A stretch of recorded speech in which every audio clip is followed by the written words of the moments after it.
ప్రజలు రైతులు వాళ్ళ లోన్ వాళ్ళు సరిగా కట్టుకొని ఉండేవాళ్ళు. దానివల్ల సున్నా వడ్డీ అప్లై అయ్యేది, మిగులు ఉండేది. ఇప్పుడు ఏమైందా చంద్రబాబు నాయుడు ఇచ్చిన రుణమాఫీ ఆ 15,000 కోట్లతో ఉంటే బహుశా ఆ సున్నా వడ్డీ దీనికి సంబంధించిన కాంపెన్సేషన్ ఏమైనా వస్తే వచ్చిందేమో. ఇంకా డాక్రా వాళ్ళైతే మరీ ఎందుకంటే వాళ్ళకేమి ఇవ్వలే. వాళ్ళది అప్పట్లో 14,000 కోట్లు ఎంతో ఉంటే అది మొత్తం రుణమాఫీ ఎవరు కట్టొద్దమ్మా అన్నాడు, పట్టించుకోలే. అది మేము వచ్చేసరికి 26,000 కోట్లు అయింది. ఈలోగా డ్వాక్రా మహిళా సంఘాలే ఎత్తిపోయాయి. మనం ఎప్పుడు లేనంతగా ఎన్పీఏలు అయినాయి.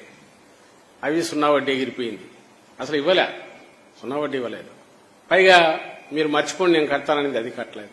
ఆఖరకు ఆ 26,000 కోట్లు జగన్మోహన్ రెడ్డి గారు ఇట్లా సొల్లు హామీలు ఇవ్వలేదు. ఆయన ఒకటే చెప్పాడు, నేను 4 దఫాల్లో అదే క్లియర్ చేస్తాం ఆ 26,000 కోట్లు అన్నాడు. అంతవరకు మీ ఏర్పాట్లు మీరు చేసుకోండి, అది మీకే డైరెక్ట్ ఇస్తా అన్నాడు. పూర్తి చేశాడు. అంటే చంద్రబాబు నాయుడు ఇచ్చే హామీ అమలు కానందువల్ల ఏదో వస్తుందనుకునేది రాకపోతే ఒక దెబ్బ అయితే, ఆ హామీ నమ్ముకొని ఏదో తమ బతుకులు తాము బతుకుంటే వాళ్లకు వస్తున్నది కూడా పొయ్యి, దాని మీద పైగా అప్పులు చేయాల్సిన పరిస్థితి రావడం అంటే అది గోడ దెబ్బ చెంప దెబ్బ అంటారు, 2 దెబ్బలు. ఆయన హామీని నమ్మితే ఏమవుతుంది అంటే కొంప కొల్లేరవుతుంది, బతుకులు దివాలా తీస్తాయి. మన మానాన్ని మనం వదిలితే మన పని మనం చేసుకుంటాం, ప్లానింగ్ ఉంటుంది, దీన్ని ఇట్లా తీరుద్దామంటాం.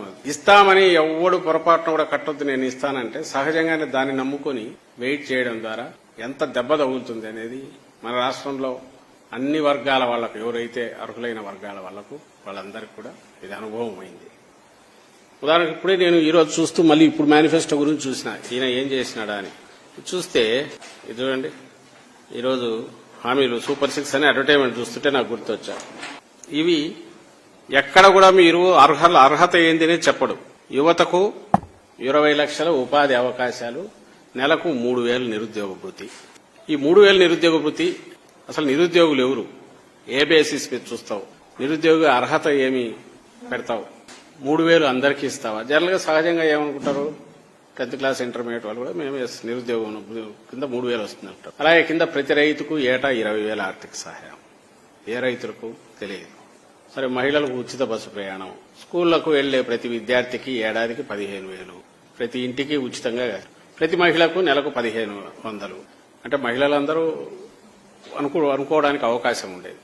ఇంత వేగ్గా అందులో యువతకు చూస్తే, గతానుభవం చూస్తే 3,000 రూపాయలు నిరుద్యోగ భృతి అంటే 14లో ఈయన ఏం చేశాడయ్యా అంటే 14లో అక్కడ మేలు కనీసం 1,000 నుంచి 2,000 వరకు అన్నాడు. సరే ఎంతో ఇస్తారులే అని అనుకుంటే 14లో వచ్చినప్పటి నుంచి దాన్ని మర్చిపోయి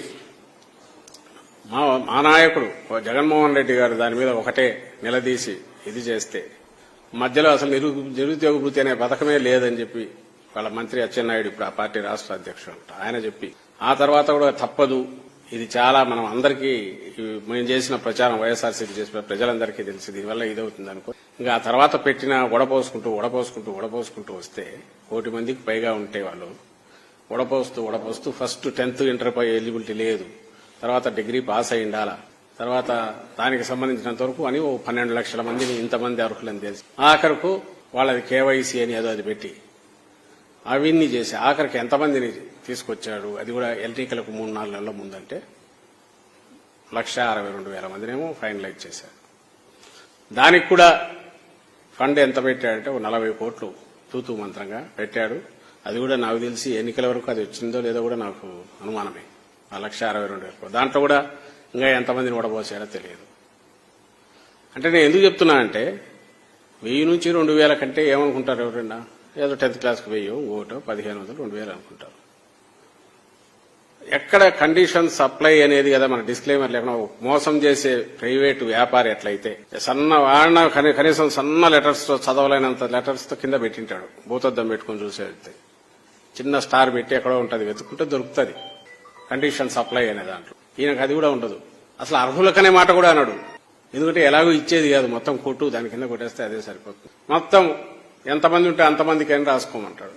నమ్ముతారు, మోసపోతారు. ఇప్పుడు నమ్ముతారు, మోసపోతారని ఆయన అనుకుంటాడు. 14-19 మధ్య నేను యూత్ కు సంబంధించే నేను చెప్పాను. యూత్ కు సంబంధించి ఈయన చేసిన దాంట్లో ఎక్కడ నిరుద్యోగులు ఎంతమంది, ఆఖరకు నువ్వు ఇస్తానన్నది ఎన్నికలకు 4 నెలల ముందు 1,62,000 దానికి కూడా వాళ్ళ నో యువర్ క్లయింట్ అని కేవైసీ ఏదో పెట్టేసి అది కూడా ఏం తేల్చకుండా ముగించగలిగింది. అంటే నువ్వు ఏ బాధ్యత నీకు లేదు, you are not answerable responsible to anything, నువ్వు చెప్పిన దానికి కూడా అనేది as if you have right over the state, హక్కు ఉంది అన్నట్టు, ప్రజలదే బాధ్యత అయినట్టు నిన్ను ఎన్నుకోవడం అనేది. ఎన్నికలు వచ్చేసరికి హడావుడిగా ఏదో హామీలు పెట్టడం, ఆ తర్వాత మళ్ళీ వాటిని చాప చుట్టేసి కట్టగట్టేసి పక్కన పడేయడం. మీరు అదే కాదు, ఎన్నికలు ముందుకు వచ్చేసేది ఆ పుట్లో రేషన్ కార్డులకు సంబంధించి పెన్షన్ జగన్మోహన్ రెడ్డి గారు నాకు గుర్తుండి 17లోనూ ఎప్పుడో అనౌన్స్ చేశారు, మేము వస్తే 2000 చేస్తాం. పోనీ నీకు లేదా ఆలోచన, అప్పుడైనా ఇమ్మీడియట్ అరే ప్రతిపక్ష నాయకుడు అన్నాడు అన్నారు కదా. 2018 తర్వాత అప్పుడు మొదలు పెట్టి ఆ తర్వాత జనవరిలోనో ఫిబ్రవరిలోనో 2000 అనేది అది చేసి అంటే 2 నెలలు ఇస్తాడు. నేను ఇచ్చాను కదా అంటాడు అప్పుడు వచ్చేసేసి. అలాగే రేషన్ కార్డుల పెంపు 5-6 నెలల క్రితం వరకు ఆయన వచ్చేంత వరకు 39 లక్షలే ఉన్నాయి. ఏది ఎన్నికలకు ముందు కరెక్ట్ జనవరికో ఫిబ్రవరికో అప్పుడు పెంచాడు. 39 లక్షలది 50 లక్షలు 45 లక్షలు 50 లక్షలు జనవరి ఫిబ్రవరికి ఎట్లా అవుతాయి? అంతమంది ఎలిజిబిలిటీ ఎట్టుండే వాళ్ళు ఎట్లా వస్తారు? లేదు, ఆయన కండిషన్ సప్లైలో జగన్మోహన్ రెడ్డి గారేమో అర్హత ఉన్న వాళ్ళకు శాచురేషన్ బేసిస్ మీద జల్లెడబట్టి మరీ వెంటాడి ఇస్తే ఈయన జల్లెడబట్టి తీసేసే వాళ్ళని తీసేసి 1,000,000 మందికి 10 మందికో, 1,000,000 మంది 50 లక్షల మంది ఉంటే 100 మందికో 10 మందికో ఇట్లా ఇచ్చేసి ఇదిగో నేను ఇచ్చాను. అది కూడా ఎప్పుడు లాస్ట్ సీజన్ అయిపోయే టైంకు.